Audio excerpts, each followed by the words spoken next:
ការបះបោរទ័ពសត្រូវ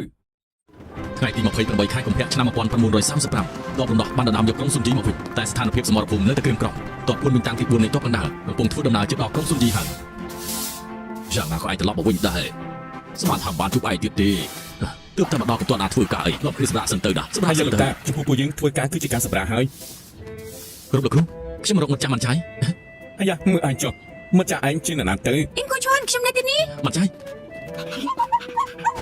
ខ្ញុំត្រូវគេចាំទៅក្រុមទ័ពកបិនចាំមើលថ្ងៃក្រោយតើនរណាខ្លាំងជាងអីយ៉ាលបងមកធំមែនខ្ញុំនឹងមិនអត់គ្រប់គ្នាខកចិត្តទេអញ្ចឹងឡោះណាខ្ញុំទៅរៀនពីបងប្អូនខាងនោះខ្ញុំមានការងារត្រូវធ្វើអរគុណអ្នកទាំងអស់គ្នាម្ដងទៀត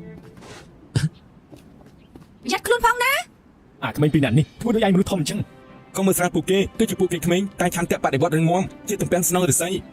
ខ្លាចជាគ្រូបង្រៀនតាំងពីកាលអញ្ចឹងខ្ញុំមិនហ៊ានដណ្ដើមការងារឯងទេបងប្អូនយើងមានបេសកកម្មថ្មីប្រមូលផ្ដុំគ្នាចាយចេញឥឡូវនេះបាទ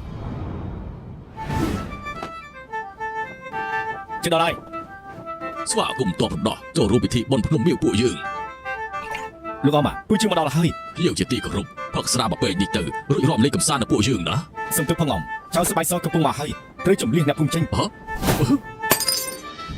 យកគ្នាបន្តិចទៀតទីនេះមានការប្រយុទ្ធគ្នាឆាប់រកកន្លែងមានសុវត្ថិភាពទៅស្ដាប់តាពួកគេទៅប្រយ័ត្នចុះពីភ្នំរកកន្លែងលាក់ខ្លួនភ្លាមទៅបាទចាប់ឡើងសាងសង់បន្ទាយឥឡូវនេះត្រៀមប្រយុទ្ធបាទមានជាកៅមេកងស៊ឺបានជុំសាមកតំបន់ហងហួរនិងភ្នំឡាវយ៉ាជាកន្លែងដែលខ្ពស់ជាងគេនៅក្នុងក្រុងស៊ុនស៊ីនេះចាំបាច់ត្រូវទៅវាយប្រហារមេកងស៊ឺនឹងបញ្ជូនយន្តហោះជំនួយមកសមរភូមិនេះត្រូវតែឈ្នះបញ្ជារបស់ខ្ញុំហើយកងពលទី59និង93ចូលវាយប្រហារភ្លាមបាទ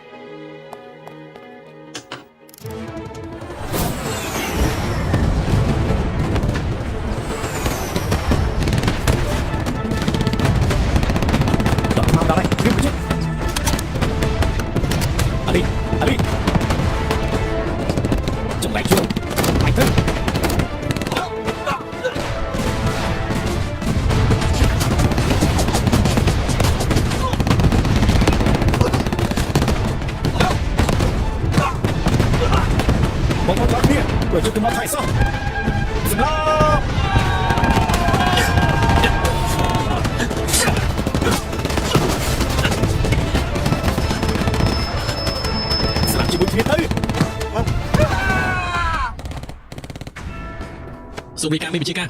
បាត់បង់ក្រុមឡាវយ៉ាហើយមេកងធំទី10រករបួសធ្ងន់នេះសេនារងជុងបានកែលីទៅហើយថាម៉េចឆាប់ប្រមូលអ្នកនៅរស់ទាំងអស់បញ្ចេញទ័ពបម្រុងយកជ័យជំនះត្រឡប់មកវិញសូមរីកាគណៈកម្មាធិការមជ្ឈិមឲ្យជើងសហការនឹងកងពលទី3យកភ្នំឡើងចាំមកវិញល្អណាស់ទ័ពអិសរាជជននៃកម្មាធិការមជ្ឈិមមកតាន់ពេលអស់ខ្លាំងណាស់សម្រាប់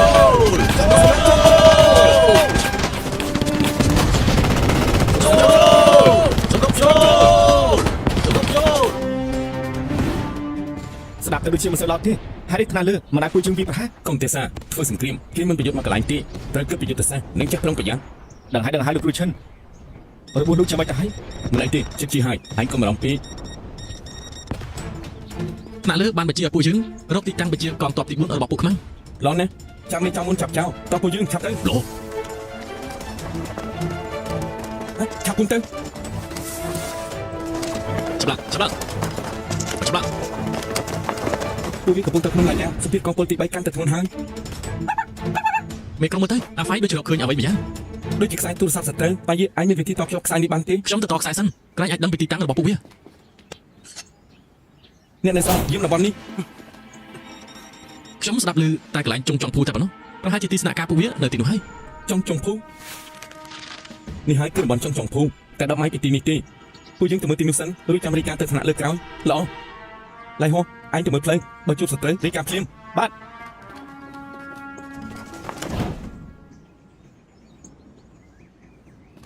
ខ្ញុំមើលឃើញហើយតាមមើលទៅចំនួនកងទ័ពនិងអង្គការជាច្រើនទីនេះជាទីបញ្ជាការកងទ័ពទី4របស់សត្រូវល្អណាស់បាយរីកាទៅថ្នាក់លើភ្លាមបាទមានបញ្ជាការថ្នាក់លើឲ្យពួកយើងឈរជើងសិនកងទ័ពធំនៃកងទ័ពទី1កំពុងតែធ្វើដំណើរមកហើយរងចាំពួកគេមកដល់ទើបបើកការវាយប្រហារតែម្ដងល្អណាស់មិនស្រួលអាចចាប់បានមេបញ្ជាការពួកវាទាំងអស់រឿងចាប់ទាំងរស់ជំនាញខ្ញុំហើយមួយគ្រាប់បាក់ជើង2ចំរុតក៏ពិបាកដែរទ័ពរំដោះយកបានវិញហើយចំឆ្អត់បានការមែនបន្តការវាយលុកដណ្ដើមយកភ្នំឡាវយ៉ាមកវិញនៅខាងក្រៅមានរឿងអីសូមរីកាទ័ពរំដោះបានមកដល់ហើយថាម៉េចពួកវាមកដល់ដោយរបៀបណាពួកវាមានគ្នាប្រមាណអ្នកប្រហែលជា2ក្រុមហើយកងសេនាតូចទប់ទល់ជាមួយនឹងពួកវាហើយជំនាញស្នាក់ការកណ្ដាលទៅត្បូងឲ្យឆាប់ជាទីបំផុតបាទ បន្តិចកំភ្លើងយន្តនេះទៅ បានចាំមើលច្បាស់ចំប្លន់ឡន់ណា ឆាប់ឡើងសម្រាប់ចូល សម្រាប់ ហើយមកជិះហើយត្រីធំរួចបាត់ តែយើងផ្ញើទូរលេខរាយការណ៍ទៅមេបញ្ជាការលាវ សូមរាយការណ៍ទ័ពរំដោះបានវិប្រហារទីស្នាក់ការធំហើយមានបញ្ជាការអូបានចាក់ចេញឲ្យពួកយើងឆាប់ទៅតំបន់ឡានចិន ថាម៉េចមិញនេះគាត់ចេញបញ្ជាឲ្យកងទ័ពជប់វាយភ្នំឡាយ៉ាភ្លាមការពីបណ្ដាដកថយបណ្ដា បាទ បងប្អូនសត្រូវក្បួនចាប់រថយចាប់រៀបចំសម្រាប់ចូល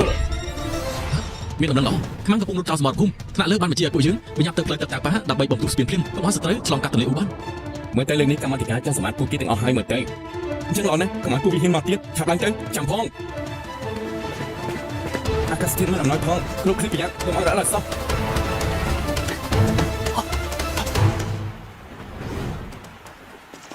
ទ័ពខាងក្រោមបែកខ្ញែកហើយ ហើយលើកនេះចាញ់សង្គ្រាមមែនហើយ យើងមួយជំហានខ្មាំងបានឆ្លងទៅលើមួយចំនួនបាត់ទៅហើយពួកគេរត់លឿនមែន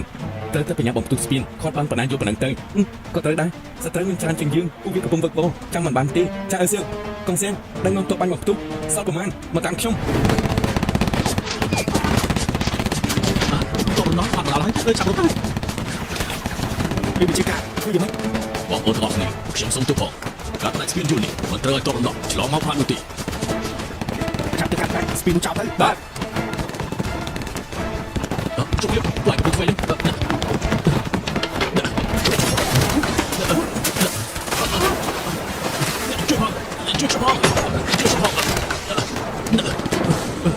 ផងមិនបញ្ជាការអូនទៅពួកយើងស្លាប់បងប្អូនចាប់រត់ទៅព្រាមទៅតោះ